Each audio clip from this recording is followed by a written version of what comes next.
कड़बी चौक से गोलीबार चौक के दरमियान जाने वाले उड़ान पुल में तकनीकी सड़क चौक समस्याओं को लेकर एक डेलीगेशन मस्जिद, स्कूल, कब्रिस्तान, कॉलेज, बाजार समिति के जिम्मेदारों ने माननीय केंद्रीय मंत्री नितिन गडकरी जी से मुलाकात की और उड़ान पुल के लैंडिंग में जो समस्याएं आने वाली है उसकी ओर ध्यान केंद्रित करवाया।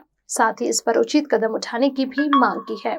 कड़बी चौक से गोलीबार चौक के दरमियान जाने वाले उड़ान पुल में तकनीकी सड़क चौक समस्याओं को लेकर एक डेलीगेशन मस्जिद, स्कूल, कब्रिस्तान, कॉलेज, बाजार समिति के जिम्मेदारों ने माननीय केंद्रीय मंत्री नितिन गडकरी जी से मुलाकात की। इस दौरान गडकरी जी ने उनके बनाए हुए नक्शे को संबंधित अधिकारियों को देकर उस पर गौर करने के लिए कहा।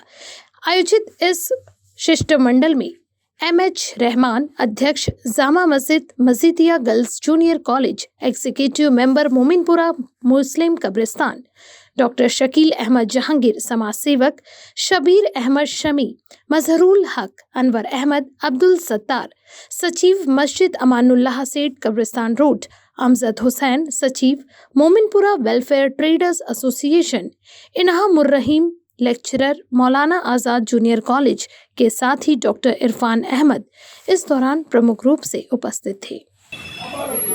आज माननीय नितिन गडकरी जी से जो है मुलाकात हुई और जो फ्लाईओवर का जो इशू था, जो तकनीकी इशू था, उसके ऊपर जो कड़बी चौक से गोलीबार चौक के दरमियान उतर रहा है, उसकी लैंडिंग को लेकर जो टेक्निकल जो प्रॉब्लम था वो हमने उनके सामने रखा। और यहाँ डेलीगेशन में तमाम जो उस इलाके की मस्जिदें हैं, स्कूल्स है, कब्रिस्तान है, स्पोर्ट्स का ग्राउंड है और भी दूसरे जो ऑफिस हैं एनजीओ के डेलीगेशन में बाजार समिति के लोग भी थे।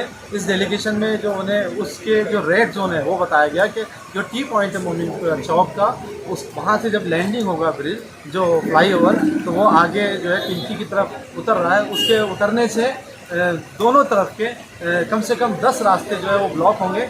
इवन ज़मीन एक्वायर करने के बाद भी जो ट्रैफिक जो है वो क्लियर नहीं हो पाएगा।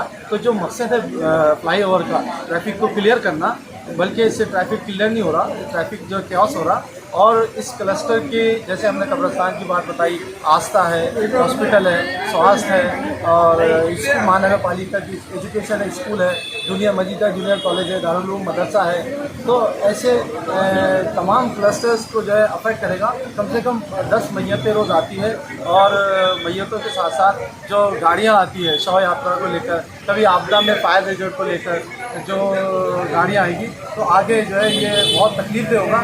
ऐसे ही होगा जैसे जो गणेश टेकरी मंदिर का जो फ्लाईओवर है रेलवे स्टेशन के सामने, उससे जिस तरह की तकलीफ हुई है पिछले दिनों में, तो वो गलती हमने कहा कि इस गलती को जो है यहाँ ना दोहराया जाए और लैंडिंग को आगे किया जाए और इसकी चौड़ाई को जो है कम कर दिया जाए, ताकि अगर ब्रिज फ्लाईओवर जब 40 फीट का होगा तो ये इमारतों से सट के चलेगा, जिसके कारण जो है भविष्य में हादसों के जो है संकेत देते हैं। ये जो फ्लाईओवर बना रहे हैं, इससे ये सरकार का मकसद, ये नितिन गडकरी साहब का मकसद, ये कनेक्टिविटी मिलना चाहिए। ये फ्लाईओवर से कनेक्टिविटी डिस्टर्ब होगी, टूटेंगी, ख़त्म हो जाएगी और कनेक्टिविटी ख़त्म होगी तो इससे सबसे ज़्यादा नुकसान जो होगा, वहाँ पर जो बिजनेस है, जो बिजनेस क्लास जो छोटे छोटे धंधे कर रहे हैं, उनका एम्प्लॉयमेंट जाएगा, उनकी जॉब जाएंगी, उनका बिजनेस जाएगा। जबकि सरकार का दावा ये है, नितिन गडकरी साहब को भी दावा यह है कि मैं रोड इसलिए बना रहा हूँ कि इससे रोज़गार के साधन पैदा हों। ये वाइट फ्लाईओवर है जो रोज़गार के साधन पूरे ख़त्म कर देगा, वहाँ की चोरी गंजी ख़त्म कर देगा, वहाँ की कपड़ा मार्केट को ख़त्म कर देगा, वहाँ के अंदर कॉस्मेटिक ज्वेलरीज को ख़त्म कर देगा, वहाँ पर बर्तन की दुकान को ख़त्म कर देगा और तमाम खाने की फूड इंडस्ट्री को ख़त्म कर देगा। पता नहीं कितने लोगों को ख़त्म करेगा, इसका अंदाज़ा नहीं कर सकता। तीसरी बात, धार्मिक एतबार से सबसे बड़ा वाई लेन है, रोड है कब्रिस्तान जाने के लिए, वहाँ साल भर तक का हज़ारों लोग चलते रहते हैं। 2 त्यौहार होते हैं जिसमें लाखों लोग पूरे शहर से आते हैं और बाकी दिनों के अंदर 10 से 20 मैयतें जाती रहती है, अपने गाड़ियों से जाती है, इससे जाती है, वो तमाम की तमाम भी बंद हो जाएगी। तो कनेक्टिविटी मिलेगी नहीं, तो ऐसे पुल की जरूरत क्या है वहाँ पे। इसलिए उसको सूटेबल जगह पे लेके जाया जाए और वहाँ पे उसको लैंडिंग की जाए। हमारा इतना ही कहना था मिनिस्टर साहब से। मिनिस्टर साहब ने ये कहा कि टेक्निकल आस्पेक्ट को मैं देखता हूँ और अपने चीफ इंजीनियर को बोला, उन्होंने इसका फिजिबिलिटी को देखिए और उसके बाद में आगे की कार्रवाई कीजिए करके ऐसा उन्होंने कहा। ये बहुत स्पष्ट किया हमने कि हम इस फ्लाईओवर के विरोध में नहीं है, हम इसकी लैंडिंग सही स्थान पे चाहते हैं और इसकी चौड़ाई को जो है कम करना चाहते हैं।